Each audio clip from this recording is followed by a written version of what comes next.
ஆச்சி மசாலா. எந்த சமையலும் ருசி தேடும் ரகசியம். 20 ரூபாய். ரொம்ப டயர்டா இருக்கு. இயற்கையான டேட்ஸ், பாதாம், பிஸ்தா, கேஷு அண்ட் ஹனி கொண்டு தயாரிக்கப்பட்ட lion date nut bites. Physical refining செய்யப்பட்ட SKM Poorna rice brand oil. வணக்கம். செய்திச் சுருக்கம். சீஷெல்ஸ் சுதந்திர தின விழாவில் சிறப்பு விருந்தினராக பங்கேற்றார் பிரதமர் மோடி. சீஷெல்ஸ் நாட்டிற்கு 3 நாள் பயணமாக சென்றுள்ள பிரதமர் மோடி அங்கு பல்வேறு நிகழ்ச்சிகளில் பங்கேற்று வருகிறார். அந்த நாட்டின் மிக உயரிய விருதான Guardian of the Blue Horizon என்ற விருது பிரதமர் மோடிக்கு வழங்கி கௌரவிக்கப்பட்டது. தொடர்ந்து சீஷெல்ஸ் பார்லியில் உரையாற்றினார். அதன் பிறகு இருதரப்பு உறவு குறித்து பேச்சுவார்த்தை நடத்தப்பட்டது.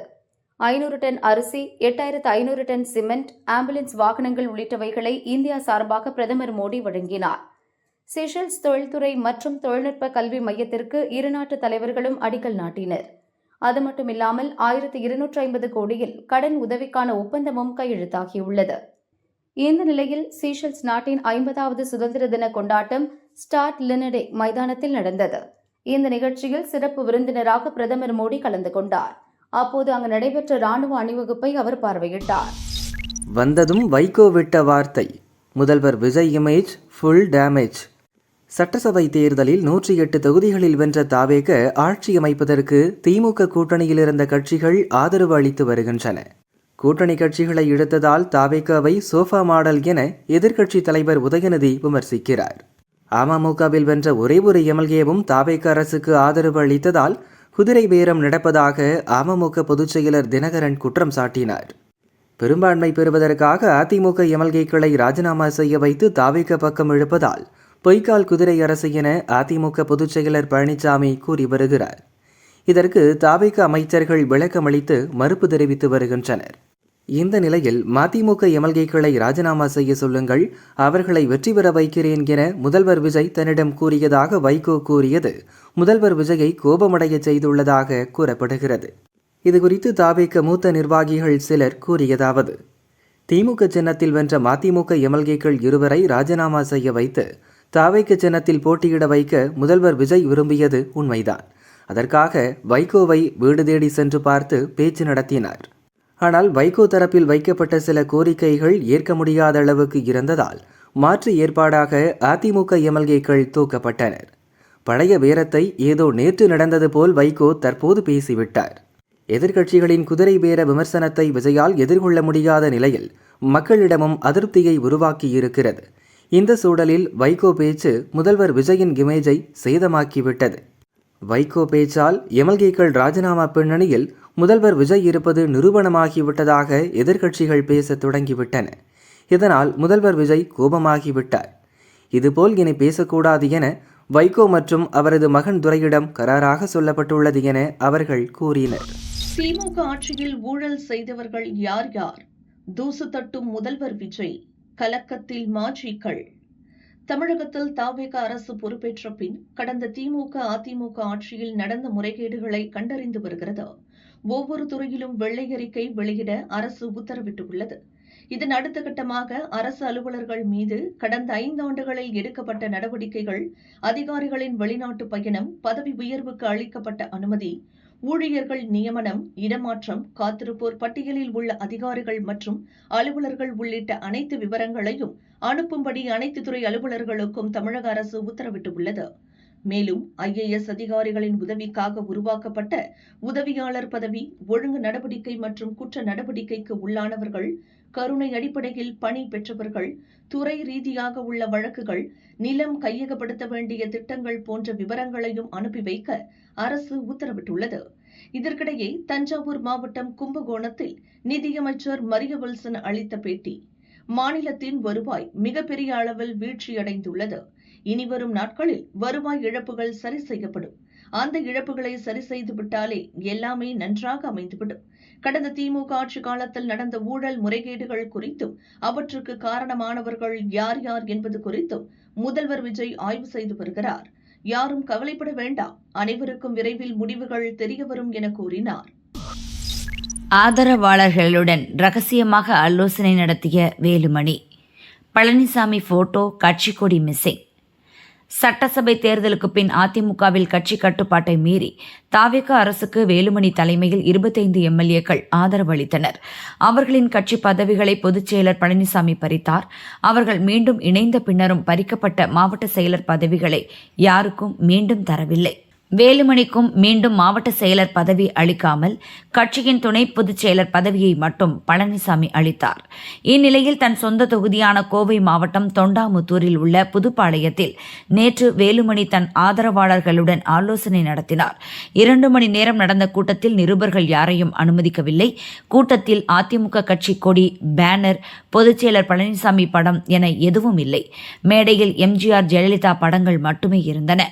கூட்டத்தில் அதிமுக கொடி, பேனர், பழனிசாமி படம் இல்லாதது குறித்து வேலுமணியிடம் கேட்டபோது எங்கள் தலைவர் எம்ஜிஆர் மற்றும் ஜெயலலிதா படங்கள் உள்ளன என்று கூறி சமாளித்தார்.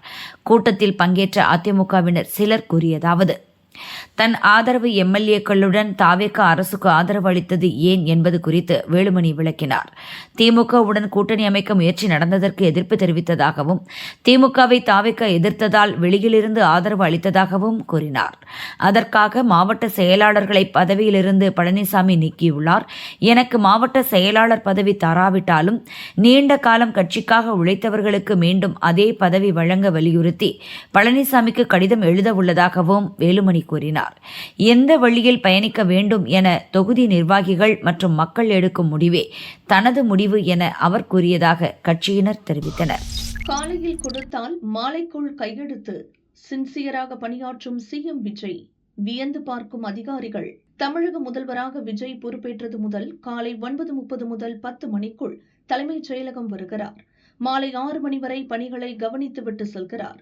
தினமும் அமைச்சர்களின் அலுவலகங்கள், துறைகளின் செயலர் அலுவலகங்களிலிருந்து திட்டங்கள் செயலாக்கம், நிதி தேவை என பல்வேறு கோப்புகள் முதல்வர் அலுவலகத்திற்கு அனுப்பப்படுகின்றன. காலையில் அனுப்பப்படும் கோப்புகளில் முதல்வர் விஜய் கையெழுத்திட்டு மாலைக்குள் மீண்டும் துறை செயலர்களின் அலுவலகங்களுக்கு அனுப்பி வைக்கிறார். இது அதிகாரிகளிடம் வியப்பை ஏற்படுத்தியுள்ளது. மூத்த IAS அதிகாரி ஒருவர் கூறியதாவது: நான் கருணாநிதி, ஜெயலலிதா, பழனிசாமி, ஸ்டாலின் உள்ளிட்ட முதல்வர்களிடம் பணியாற்றியுள்ளேன். ஆனால் முதல்வர் விஜய் மாறுபட்டவராக உள்ளார். மற்ற முதல்வர்கள் அரசு நிர்வாக பணியுடன் அரசியல் பணியையும் மேற்கொள்வர். முதல்வர் விஜய் அரசு நிர்வாக பணிகளை மட்டுமே தலைமைச் செயலகத்தில் மேற்கொள்கிறார். மாலை வரை தலைமைச் செயலகத்தில் இருப்பதால் முன்னர் இருந்த முதல்வர்களை விட கூடுதல் நேரம் அவருக்கு கிடைக்கிறது. எனவே கோப்புகளில் விரைந்து கையெழுத்திட்டு அனுப்புகிறார். கோப்புகள் நாள் கணக்கில் காத்திருந்த நிலை மாறி மணிக்கணக்கில் திரும்பி வருகின்றன. முன்னாள் முதல்வர் ஸ்டாலின் சற்று வேகமாகவே பணியாற்றினார். ஆனால் அவரிடம் செல்லும் கோப்புகள் திரும்பி வர குறைந்தபட்சம் 2 நாட்கள் ஆகும். அமைச்சர்களிடம் அனுமதி பெற்று பல பணிகளை மேற்கொள்ள வேண்டிய நிலை முந்தைய ஆட்சி காலங்களில் இருந்தது. கமிஷன் தொடர்பான பிரச்சினைகளால் முந்தைய அமைச்சர்களுக்கு திட்டத்தை புரிய வைத்து அனுமதி பெறுவதில் காலதாமதம் ஏற்பட்டது. அந்த நிலை இப்போது இல்லை. அமைச்சர்களும் உடனுக்குடன் கோப்புகளில் கையெழுத்திடுகின்றனர். அதிகாரிகள் முடிவெடுக்கவும் அதிகாரம் வழங்கப்பட்டுள்ளது. இந்த நிலை அடுத்த 5 ஆண்டுகள் தொடர்ந்தால் தமிழகம் 2 மடங்கு வேகமாக வளர வாய்ப்புள்ளது என அந்த அதிகாரி கூறினார். ஸ்டாலின் சார் விரக்தியில் வெடிக்கிறார், துடிக்கிறார். தாவேக சூடான பதிலடி. திமுக தலைவர் ஸ்டாலின் முன்னிலையில் மாற்றுக் கட்சியினர் பலர் இன்று திமுகவில் இணைந்தனர். இந்த நிகழ்ச்சியில் பேசிய ஸ்டாலின், தாவேக ஆட்சிக்கு வந்த பின் தமிழகத்தில் எங்கும் சட்டம் ஒழுங்கு, மின்வெட்டு உள்ளிட்ட பிரச்சனைகள் உள்ளது. தமிழகத்தில் எந்த நேரத்திலும் தேர்தல் வரலாம் என்றார். ஆட்சி மாற்றம் நடந்திருக்கு. இந்த ஆட்சி மாற்றம் நடந்து 1 மாசத்திலேயே தமிழ்நாடு இன்றைக்கு அதல பாதாளத்துக்கு போகக்கூடிய ஒரு சூழ்நிலை ஏற்பட்டிருக்கு. தேர்தல் எப்ப வேண்டுமானாலும் வரலாம், விரைவில் வரலாம், ஒரு 3 மாசம் கழிச்சு வரலாம், ஒரு 6 மாசம் கழிச்சு வரலாம். ஏன்னா ஆட்சி என்பது மெஜாரிட்டியோட வெற்றி பெறலவங்க நல்லா தெரியும் உங்களுக்கு. மெஜாரிட்டியோட இல்ல, மெஜாரிட்டி 234 தொகுதிக்கு பாதியில் என்ன 118 வரணும். இப்ப எவ்வளவு ஜெயிச்சா 108 தான். இப்ப சில கூட்டணி நம்மோட இருந்த கூட்டணி கட்சி, நீங்க திமுக தான் ஜெயிக்கணும், ஸ்டாலின் தான் முதலமைச்சர் ஆகணும் ஓட்டு போட்டீங்கல்ல, தமிழ்நாட்டு மக்கள் ஓட்டு போட்டாங்கல்ல, அந்த கட்சி கூட்டணி நம்மோடு இருந்த கூட்டணி கட்சி ஆதரவுல தான் நீங்க இந்த வண்டி ஓடிக்கிட்டு இருக்கு. ஓடுகிற வண்டி எங்க போய் நிக்க போகுதுன்னு தெரியல. ஆனா எது நடந்தாலும், எப்ப எது நடந்தாலும் நாம ரெடியா இருக்கணும். எந்த நேரத்தில் தேர்தல் வரலாம், எந்த சூழ்நிலை வரலாம், 100% நம்ம ரெடியா இருக்கணும். எனவே கழகத்தினுடைய வெற்றிக்கு இந்த நிமிஷத்திலிருந்து உழைக்க தொடங்குவோம். இதற்கு தாவேக ஐடி விங் பதிலடி கொடுத்து அறிக்கை வெளியிட்டுள்ளது. அந்த அறிக்கையில் கூறியிருப்பதாவது: சட்டம் ஒழுங்கு டிஜிபியை நியமிக்காமல் தமிழகத்தின் சட்டம் ஒழுங்கையை சந்தி சிரிக்க வைத்தவரும் இன்றைய நிலைக்கு ஆழமாக விதை போட்டவரும் ஸ்டாலின் சார்தான். எல்லாவற்றையும் மறந்துவிட்டு இன்று ஏதோ தன்னால் தமிழகம் பாழ்படவே இல்லை என்பது போல் பேசி தனது நகைச்சுவை திறனை காட்டுகிறார்.